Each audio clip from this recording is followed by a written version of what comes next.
नमस्कार। भूमि न्यूज के विशेष कार्यक्रम एक मुलाकात में आप सभी सुधी दर्शकों का स्वागत है। कला हमारे जीवन के लिए उतना ही महत्वपूर्ण है जितना कि एक दीपक के लिए बाती। कला की कई विधाएं हैं, नाट्य कला, संगीत कला, चित्रकला, और इन विधाओं से हमारे जीवन में कई नए नए रास्ते मिलते रहते हैं। और इन्हीं विधाओं में से एक विधा नृत्य कला से जुड़े संतोष सागर जी आज हमारे बीच उपस्थित हैं। सबसे पहले हम उनका स्वागत करते हैं। नमस्कार। नमस्कार। संतोष सागर जी, आप पलामू की धरती से बॉम्बे गए, जिसे आज हम मुंबई के नाम से जानते हैं। जी जी। और वहाँ जाने के बाद आपने कला के किस विधा को ज़्यादा विकसित करने का काम किया? मेरे लिए तो बहुत अच्छी बात होगी है कि एक अपने धरती से जुड़ा हूँ, जहाँ से आपने मुझे इस मंच पे बुलाया है, और मैं आपके चरण को सबसे पहले धन्यवाद करता हूँ इसके लिए, और आपके इस कार्यक्रम के लिए आपको धन्यवाद करता हूँ।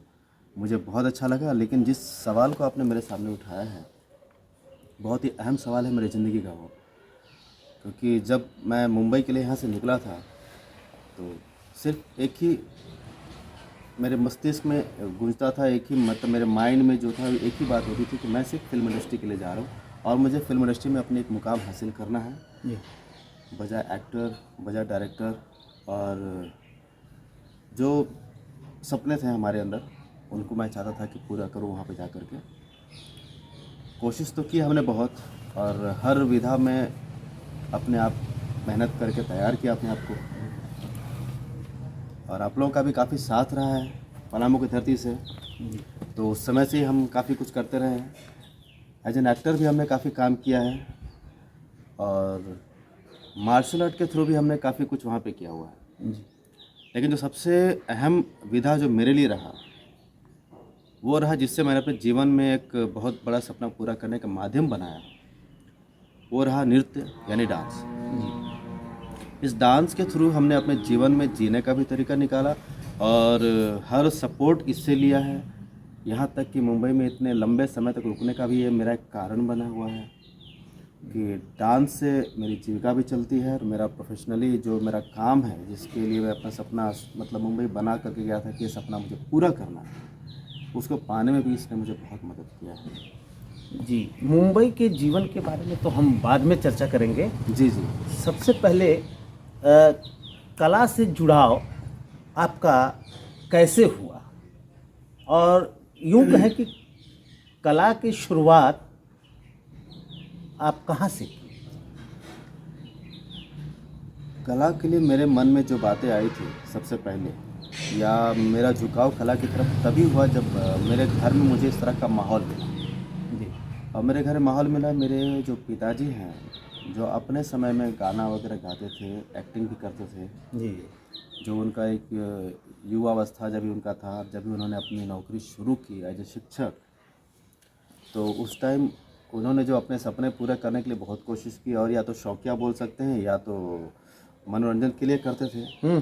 तो संगीत और नाटक से हमेशा जुड़े रहते थे। तो अब वो कहाँ क्या करते थे उसको तो मैं देखने नहीं गया, लेकिन मुझे घर में हमेशा एक हारमोनियम मिलता था।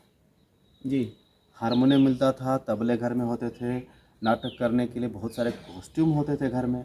तो कहीं ना कहीं देख करके मेरे मन में उसकी तरफ एक झुकाव होता गया, और मुझे लगा कि मुझे भी सीखना चाहिए और मुझे भी बजाने आना चाहिए। तो हारमोनियम की तरफ सबसे पहले मैंने अपने आप को झुकाव किया। जी। और आता तो कुछ नहीं था, बट अपनी उंगलियों को हारमोनियम की रीत पे पढ़ने की कोशिश की हमने। हाँ। और आज उसी का नतीजा है कि आज मैं यहाँ पर आया हूँ। अच्छा, और फिर अगली कड़ी में, ये तो आपके कला की प्राथमिक पाठशाला आपका परिवार हुआ। जी जी जी। उसके बाद अब वहाँ से करते करते ये कोशिश तो थी हमारी, तो बहुत बहुत बड़ी बातें हो जाएंगी, मतलब इतनी सारी बातें हैं, याद करने के लिए बहुत टाइम लगेगा उसके लिए, कि कैसे कैसे हमने शुरुआत किया। कभी कभी होता था कि हारमोनियम सीखने के लिए मैं किसी और को किसी प्रोग्राम में हारमोनियम प्ले करते हुए देखता था, जी। तो मैं ये सीखने की कोशिश करता था कि वो सरगम कैसे बजाता है या वो कैसे सीखता है। मैं ये देखता था कि वो हारमोनियम के रीड पे उंगलियां कैसे फेरता था, किस किस रीड को यूज़ करता था। मैंने उसको जस्ट कॉपी किया, अपने माइंड में डालता था, घर पे आकर के वही चीज़ मैं कोशिश करता था। बहुत समय तो ऐसा लगा कि सेम उंगली वही है, रीड भी वही है, लेकिन आवाज़ कुछ और निकलती थी हमारी और उनकी आवाज़ कुछ और निकलती थी। यानी कि वो जो गाना गाते बजाते थे वो करते थे और हम आके बजाते थे, वो पूरी तरह से नहीं आता था। मैंने कोशिश तो की, धीरे धीरे धीरे धीरे धीरे इसमें टाइम लगा और फिर समझते हुए हम आगे बढ़े। और इसके बाद हमारे शहर से मतलब जुड़ाव हुआ कि घर वालों ने बोला कि हम पढ़ने के लिए हमारे अपने बच्चों को घर से बाहर रखेंगे, यानी कि गांव से बाहर निकलेंगे। तो मेरा गांव डंडार कला पांकी पलामू में है जी। और वहाँ से अपने जो नज़दीकी शहर था सबसे, वो डाल्टनगंज होता था, जो जिसे आज मेदिनीनगर कहते हैं। जी जी, आज मेदिनीनगर के नाम से जाना जाता है। जी। तो वहाँ से हमने शुरुआत की और धीरे धीरे अब नाटक करने की जो इच्छा थी वो कहीं मुझे ऐसा लग रहा है कि इंडियन पीपल्स थिएटर एसोसिएशन, जो इप्टा के नाम से जाना जाता है पूरे देश जी। में, जी। उसने मुझे बहुत बड़ा एक मुकाम हासिल करने का साथ दिया है। और समझिए कि इस अभिनय के लिए मुझे तैयार करने की कोशिश की और वहीं से मैं अपने आप को तैयार कर पाया हूँ बहुत हद तक। कहने का मतलब कि आप इप्टा से भी यहाँ जुड़े रहे। जी जी, और इप्टा ने मुझे काफ़ी कुछ सिखाया है और इप्टा से बहुत कुछ सीखा हूँ और शायद इसी का परिणाम है कि हर जगह कहीं ना कहीं अपने काम में सफल होने की कोशिश करता हूँ। तो आपने जब बताया कि मैं इप्टा से जुड़ा हुआ हूँ, जी जी। तो शुरुआती दौर पे तो आपने नाटक भी किया होगा। जी बिल्कुल। कौन सा नाटक किया इप्टा के आंदोलन के साथ? इप्टा में ही मैंने नाटक किया, उसमें मैं काफ़ी हद तक मुझे याद आता है, मैंने गड्ढा एक प्ले है उसमें, हाँ हाँ हाँ। उसमें एज ए अंग्रेज पत्रकार का रोल मैं करता था। हाँ और बगिया बांझार में एक फुल लेंथ प्ले जो डाल्टन में पहली बार हुआ था, हाँ हाँ। उसमें पंडित का रोल मैंने अदा किया था। अच्छा, बगिया बांछाराम में। जी जी जी। अच्छा, तो आपने ये जब यहाँ पर नाटक सीखा, जाना, समझा, जी जी। तो आप मुंबई में इसका उपयोग कितना कर पाए? इप्टा से जो भी मैंने सीखा है जी। या अपने जीवन में जिस भी कला में अपने आप को रमाने की कोशिश की, जी। वहाँ से जो मुझे सीखने के लिए मिला और जो मेरे अंदर आया, जो मैंने ग्रहण किया, वो मुंबई जैसे धरती पर समझे कि हमारी दुनिया के लिए एक बहुत बड़ा नाम है इंडस्ट्री, फिल्म इंडस्ट्री जो मुंबई में स्थापित है।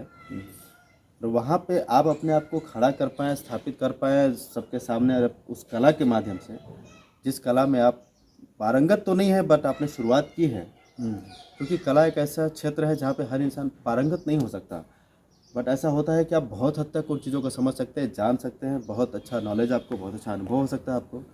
तो उस एक्टिंग के थ्रू मैंने बहुत चीज़ें कोशिश की करने की। इप्टा ने मुझे एक्टिंग के माध्यम से बहुत कुछ सिखाया, एक सामाजिक, एक सोशल मैसेज देने के लिए भी मुझे कोशिश की है, बिकॉज कि इप्टा जब भी नाटक करती है तो अपने नाटक के माध्यम से लोगों को जागरूक करती है। जी। तो ये इससे मैं बहुत समझे कि इंस्पायर्ड हूँ। और मुंबई में गया तो सभी विधाओं के साथ जुड़ा तो रहा, बट डांस में जब मैंने अपने आप को कोशिश की आगे बढ़ाने के लिए, तो वहाँ भी मुझे ऐसी मेहनत करनी पड़ी जैसे मैं एक्टिंग के लिए यहाँ मेहनत कर चुका था। तो डांस में जब भी स्टेज के ऊपर परफॉर्मेंस में कुछ भी लेकर आता था, या मेरे नाम से जब भी कुछ परफॉर्मेंस है ग्रुप का है या रिक्वायरमेंट आते थे कि सर इस इवेंट में आपका डांस आना चाहिए, तो वहाँ पे अपने डांस के थ्रू मैं हमेशा कॉन्सेप्ट के ऊपर काम किया हूँ, थीम डांस करता था और उस थीम डांस में इप्टा के विचारों को शामिल करता था। यानी कि समाज को जागरूक करने का जो काम था वो मैं हमेशा करता रहा हूँ, चाहे जिस रूप में रहूँ, जैसे भी रहूँ, मैं हमेशा समाज के लिए करता रहूँगा। बिकॉज नाटक के थ्रू मैंने गर्ल चाइल्ड पे भी काम किया है, बेरोजगारी पे मैंने काम किया है जी। और कई ऐसी चीज़ें हैं जो समाज को नहीं मिल पाता है। बच्चे होते हैं, स्टूडेंट्स होते हैं, अपने लाइफ में कुछ सपना है उनका, कुछ पाना चाहते नहीं कर पाते, तो उनके लिए भी हमने ऐसा थीम बनाए हैं। अच्छा अच्छा। हाँ, जो मुझे ऐसा लगता है कि कई बार ऐसे फीलिंग्स होते हैं कि आप देखने के बाद शायद आप इमोशनल हो जाएं, लेकिन मैंने हर एंगल से उसको कोशिश किया बनाने की कि सुख दुख ज़िंदगी में तो है, बट अगर आप बताने की कोशिश नहीं करेंगे तो लोग आपकी बातों को नहीं समझ पाएंगे। जी। तो तो जी अच्छा, बोलिए। ये तो चलते चलते कुछ और भी हम जानना चाहेंगे आपसे, बिल्कुल बिल्कुल सर। क्योंकि सुनने में आता है ऐसा, और यह महसूस भी करते हैं कि मुंबई में अगर पैसा ना हो तो आप एक दिन भी ना रह सकते हैं। तो ऐसी स्थिति में आपको संघर्ष कितना करना पड़ा? ये बहुत अच्छी बात आपने बताई है और ये सही बात भी है लोगों के लिए कि जो मुंबई जाना चाहते हैं वो ज़रूर इस बात को जाने और जानना चाहिए जी जी कि मुंबई एक सपना तो है, लेकिन सपना पाना मुश्किल नहीं होता। जी। लेकिन मुश्किल घड़ी को पार करने के लिए आपको पूरे जी जान से लगना पड़ता है। आप पूरी तरह अगर मेहनत नहीं करते हैं अपने सपने के लिए, तो आप सपना जब आपको लाइफ में अचीव होता है उस टाइम जो आपको खुशी मिलेगी तो वो एक करोड़ों रुपए आपके पास रखा हुआ, आप जा करके आपने कुछ प्लान कर लिया। कई लोगों की कहानियां सुनता जी हूँ जी जी, कि उन्हें स्टेशन पे सोना पड़ गया, बिल्कुल फुटपाथ पे सोना पड़ गया, बिल्कुल सही बात आप बता रहे हैं। भीख मांग के खाना पड़ गया। क्या ये ऐसा कुछ सच है, आपके साथ भी हुआ? ये सच है। हमने भी स्टेशन पे रात गुजारी है और कई कई दिन ऐसा होता था खाने के लिए जब जेब में हमारे पैसे नहीं होते थे जी तो हम पानी पी करके भी रात और दिन निकाले हुए हैं। कभी जेब में पैसा नहीं होते थे, कभी जाना होता था, लंबी दूरी तय करनी होती थी, पैदल जाते थे। हमने पूरी मेहनत की है और एक एक बताया कि एक एक घड़ी जो अपने लाइफ का होता है उसको हमने जीने की कोशिश की है, इसलिए कि सिर्फ सपने पूरे करने हैं। और जब तक हम अपना सपना पूरा नहीं करते हैं यानी कि मुंबई जाने का हमारा कोई मतलब नहीं बनता है। ने आपने भी ये संघर्ष का दौर देखा, जी तो अब हमें चलते चलते एक बात यह बता दीजिए ताकि हमारी कलाकारों की नई पीढ़ी के लिए वह संदेश हो। कला को किस रूप में आप परिभाषित करते हैं? जिस कला को परिभाषित करने का मुझे तो नहीं लगता कि कोई एक रूप है, कई रूप हो सकते हैं, बट मुझे लगता है कि जिस तरह जीवन में आपको अपनी सांसें लेनी होती है जिंदा रहने के लिए, कला आपके जीवन में यही एक महत्व रखता है कि अगर आप सांसें लेना भूल जाएं तो उस दिन आपका शरीर साथ छोड़ जाता है। तो आपने सपने अगर पाल के रखे हैं, अगर अपने कला के क्षेत्र में अपने आप को खड़ा किया है, तो कला हमारी सांसों की तरह होता है। जी, बहुत बहुत धन्यवाद। अभी आप सुन रहे थे संतोष सागर जी को, और जिन्होंने ये कहा कि कला हमारे लिए श्वास की तरह है। अगर हमें जिंदा रखना है तो अपने भीतर कला को जिंदा रखना होगा। तो बस आज के लिए इतना ही। फिर अगली मुलाकात होगी किसी विशेष लोगों के साथ, तो फिर हम प्रस्तुत करेंगे एक मुलाकात